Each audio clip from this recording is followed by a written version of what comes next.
In this video, you'll learn how to add or mark a page as favorites on Notion using your PC. By following these steps, you will create quick access to your most important pages within the application. Begin by navigating to Notion on your PC.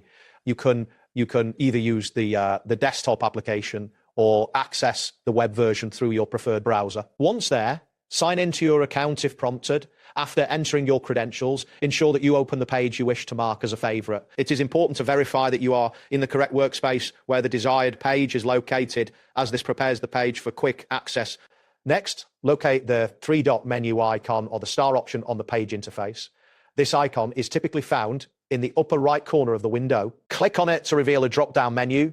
From this menu, select the option that says Add to Favorites. Once you click this, you should see a confirmation that the page has been added to your favorites, and the page will now appear in the Favorites section located in the sidebar. It is essential to ensure that this change is visible immediately to confirm that the action was successful. After adding the page to your favorites, you can access it anytime from the Favorites section in the sidebar. Simply open this section and you will find the saved page listed there. Clicking on the page will take you directly to it, streamlining your workflow. If you find that you no longer need a page in your favorites, you can easily remove it by clicking on the three-dot menu or star option again and selecting Remove from Favorites. This allows you to keep your favorites organized and relevant. Remember, as you add pages to your favorites, consider their relevance and frequency of use.